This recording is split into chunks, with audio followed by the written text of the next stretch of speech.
Hello students, myself Indu Jaiswal, Assistant Professor of Poddar Management Training Institute.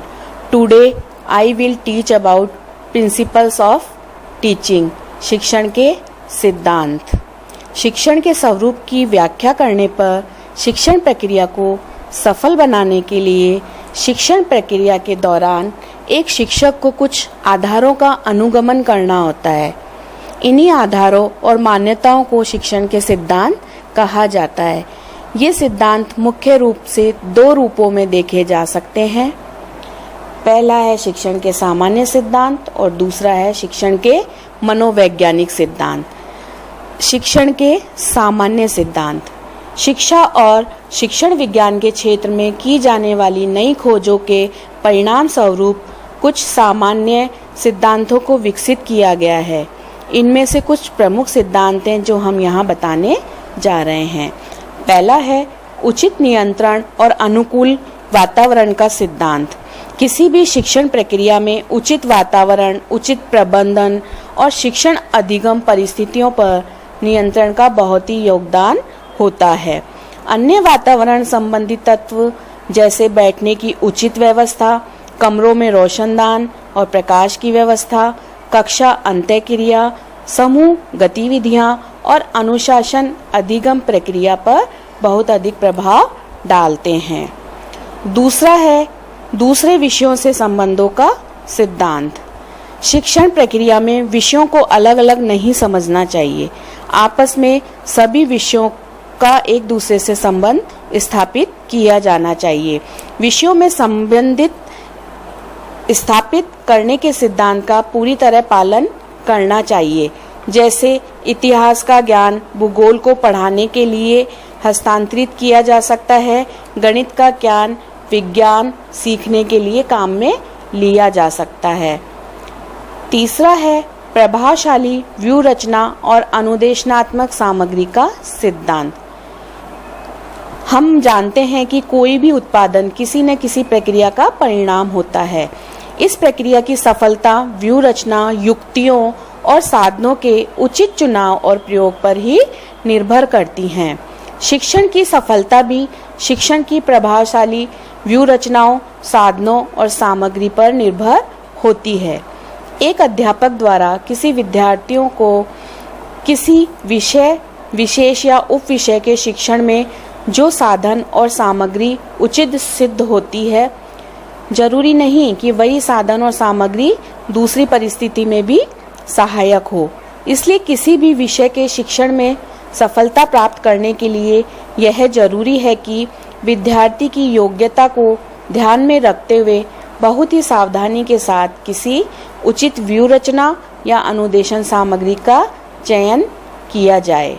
Next है उद्देश्यों की निश्चितता का सिद्धांत। शिक्षण प्रक्रिया तब तक सफल नहीं हो सकती जब तक शिक्षण के उद्देश्यों की जानकारी नहीं हो पाती है। यदि अध्यापक को अपने कार्य की स्पष्टता नहीं है या उसे यह मालूम नहीं कि उसने कक्षा में क्या करना है या उसकी गतिविधियों को केंद्र बिंदु क्या होगा, वह अध्यापक अपने कार्य में कैसे सफल हो सकता है। जब तक इन उद्देश्यों की स्पष्टता नहीं हो जाती, शिक्षण कार्य सफल नहीं होता। इन निश्चित उद्देश्यों की सहायता से अध्यापक सदा अपने ध्यान में रहता है और भटकने से बचता है। इस प्रकार उद्देश्यों की निश्चितता का सिद्धांत शिक्षण को प्रभावशाली बनाने में सहायता करता है। नेक्स्ट है नियोजन का सिद्धांत। किसी भी कार्य की सफलता उसके पूर्व नियोजन पर निर्भर करती है। इसी प्रकार शिक्षण प्रक्रिया की सफलता भी नियोजन पर आधारित होती है। उदाहरण के लिए देखें, यदि अध्यापक कक्षा में पढ़ाने के लिए कक्षा में जाने से पहले अपने पाठ की ठीक योजना बनाकर जाता है तो उसका शिक्षण बहुत ही प्रभावशाली होता है। उसका विषय का प्रस्तुतिकरण भी प्रभावशाली होता है। एक शिक्षक को बहुत ही सावधानी से अपनी यात्रा के दौरान पूरी तैयारी कर लेनी चाहिए, जिसे वे कक्षा के कमरे में या अन्य किसी शिक्षण वातावरण में अपने विद्यार्थियों के साथ तय करने जा रहा है। नेक्स्ट है लचीलेपन का सिद्धांत। शिक्षण कार्य के लिए उचित पूर्व नियोजन की आवश्यकता होती है, लेकिन इसका मतलब यह नहीं है कि शिक्षण अपने आप में जड़ और परिवर्तनशील बनकर रह जाए। शिक्षण को क्रियान्वित करते समय पूर्व नियोजित स्थितियों या वातावरण में किसी भी प्रकार के परिवर्तन की आवश्यकता पड़ती है। इसलिए आवश्यकता अनुसार स्थिति पर नियंत्रण करने के लिए अध्यापक को लचीलेपन के सिद्धांत का पालन करना चाहिए। शिक्षण अधिगम वातावरण और विद्यार्थियों की मांग के अनुसार अपने आप को और शिक्षण को समायोजित करने के लिए अध्यापक को साधन संपन्न, कल्पनाशील, मौलिक और रचनात्मक होना चाहिए। नेक्स्ट है वास्तविक जीवन से संबंध जोड़ने का सिद्धांत। शिक्षण को छात्रों की आवश्यकताओं और वास्तविक जीवन से संबंधित करना आवश्यक होता है। शिक्षा के सामाजिक उद्देश्यों को पूरा करने के लिए शिक्षण प्रक्रिया सामाजिक परिस्थितियों के अनुसार ही संपन्न करनी चाहिए।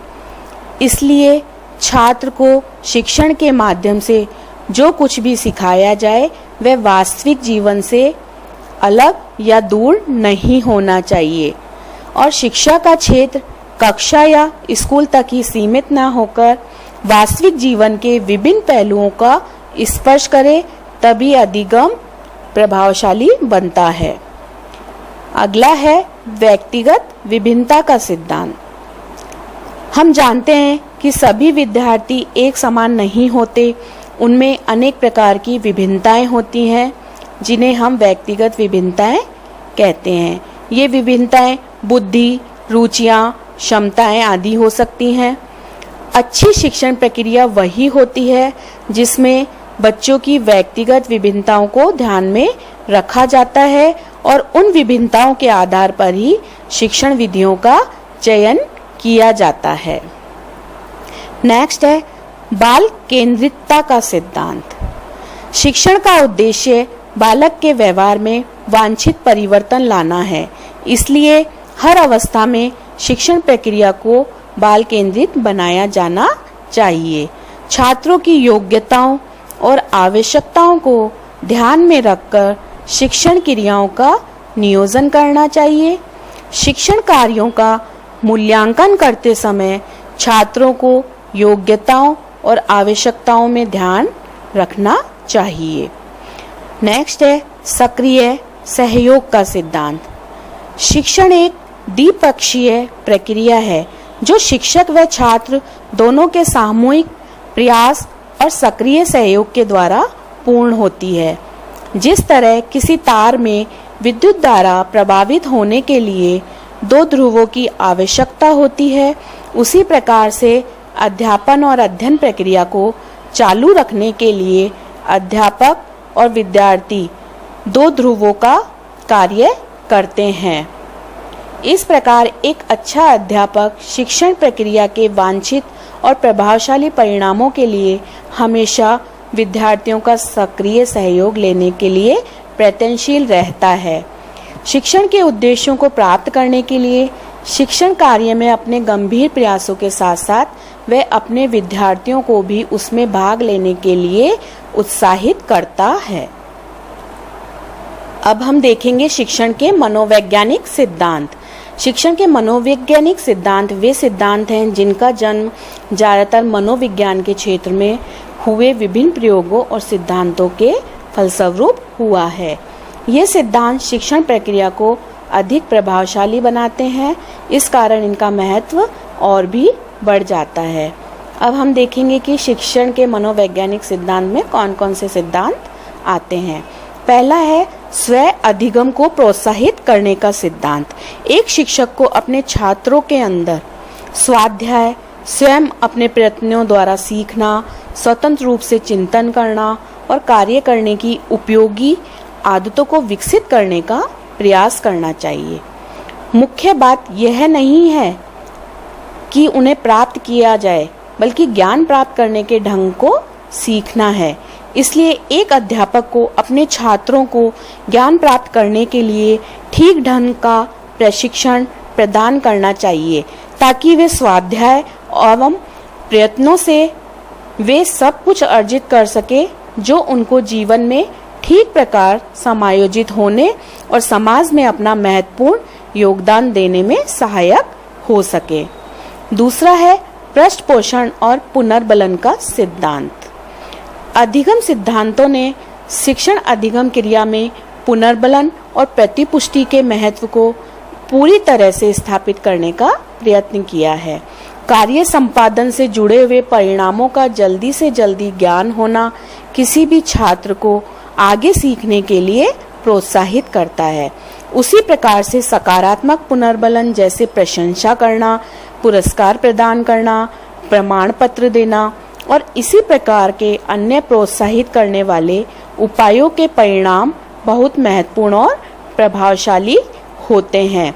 इसलिए शिक्षण के क्षेत्र में पृष्ठ पोषण और पुनर्बलन को हमें अपनाना चाहिए ताकि बालक के व्यवहार में वांछित परिवर्तन के लक्ष्य को प्राप्त किया जा सके।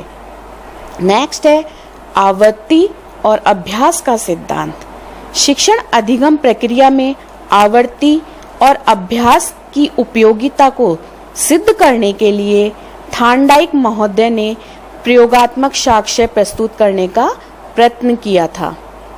उससे यह बात स्पष्ट हो चुकी है कि आवृत्ति और अभ्यास के सिद्धांत का प्रयोग करने से व्यवहार में वांछित परिवर्तन लाए जा सकते हैं।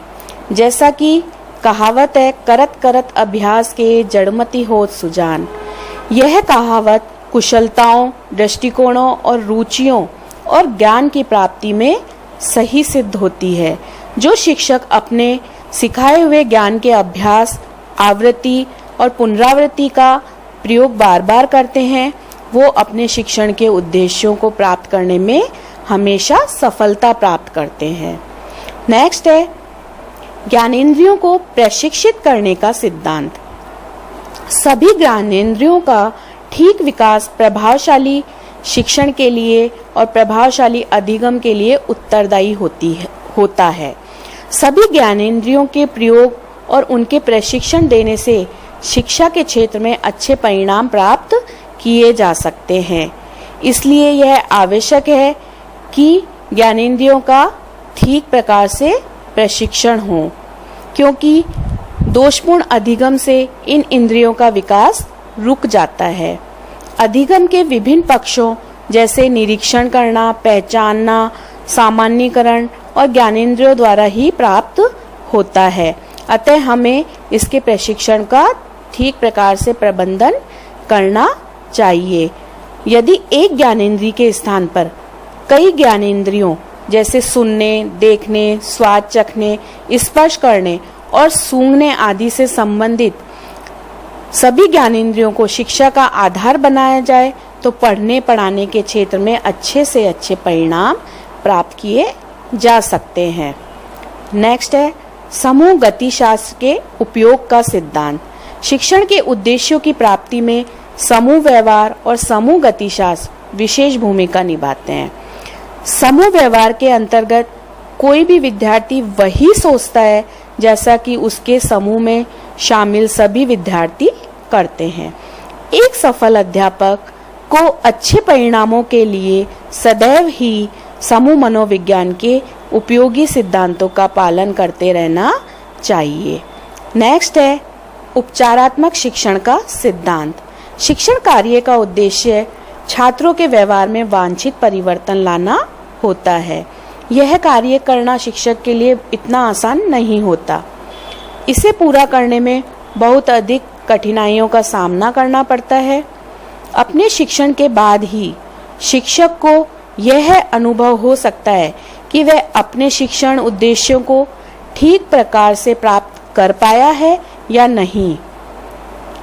कोई विद्यार्थी स्वयं अपनी सीमाओं और कमियों के कारण से भी शिक्षा के क्षेत्र में पीछे रह सकता है। अतः एक अध्यापक को हर हालत में यही कारण का पता लगाना होता है और उसे ध्यान में रखते हुए अच्छे से अच्छे उपचार की तलाश करनी होती है। नेक्स्ट है सृजनात्मकता और आत्माभिव्यक्ति के पोषण का सिद्धांत। किसी भी अच्छे शिक्षण से यह आशा नहीं की जा सकती कि वो छात्रों को बिना सोचे समझे और रटकर सीखने और तथ्यों की मात्र पुनरावृत्ति करने के लिए ही प्रोत्साहित करे। हर अवस्था में अच्छे शिक्षण के द्वारा व्यक्ति की सृजनात्मक क्षमताओं का विकास होना चाहिए। हर अवस्था में अच्छे शिक्षण के द्वारा छात्रों को प्रभावपूर्ण अभिव्यक्ति के ऐसे मौके दिए जाने चाहिए जिससे उनकी छिपी हुई योग्यताओं और प्रतिभाओं को बाहर लाने का अवसर मिल सके। इसके माध्यम से विद्यार्थियों की सृजनात्मक और आत्माभिव्यक्ति में नवीनता, अन्वेषण, क्षमता आदि गुणों को विकसित करने का निरंतर प्रयास करते रहना चाहिए। छात्रों को विषय वस्तुओं और तथ्यों की खोज करना और कोई घटना क्यों घटित हुई इसकी तह तक जाने का प्रशिक्षण दिया जाना चाहिए, जिससे वे नवीन अनुसंधान, सृजन और खोज के मार्ग पर आगे की ओर बढ़ते हुए मानवता का कल्याण कराने में समर्थ हो सके। नेक्स्ट है सहानुभूति और सहयोग का सिद्धांत।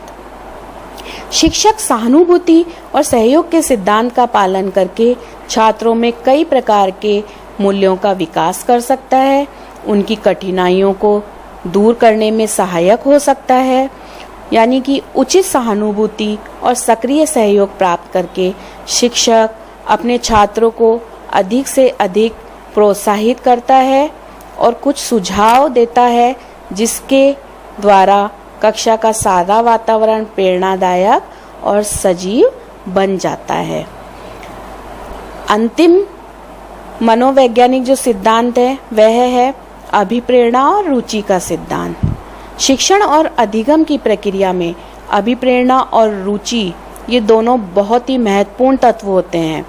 विद्यार्थियों को अभिप्रेरित करना और उसमें रुचि उत्पन्न करना अध्यापक के लिए एक चुनौती भरा कार्य होता है, परंतु फिर भी अध्यापक को एक ऐसी शिक्षण योजना की तैयारी करनी चाहिए जिसमें विद्यार्थियों को अभिप्रेरणा और रुचि प्राप्त हो, तभी वह कुछ सीख पाएगा और उसके व्यवहार में परिवर्तन हो सकेगा। रुचि और व्यवहार में वांछित परिवर्तन लाने और अधिगम प्रदान करने के लिए यह एक महत्वपूर्ण कुंजी की तरह काम करता है। मान लीजिए जैसे हम एक घोड़े को पानी तक तो ले जा सकते हैं, परंतु उसे पानी पीने के लिए कभी भी बाध्य नहीं कर सकते। इसीलिए इस प्रकार उस छात्र के साथ हम जो वांछित परिवर्तन लाना चाहते हैं या कुछ सिखाने का प्रयास करते हैं, तो उसके लिए हमें अभिप्रेरणा और रुचि के सिद्धांत को अपनाना पड़ेगा। इस प्रकार हमने देखा कि शिक्षा शास्त्रियों ने कुछ सामान्य सिद्धांत और मनोवैज्ञानिक सिद्धांत प्रदान किए हैं।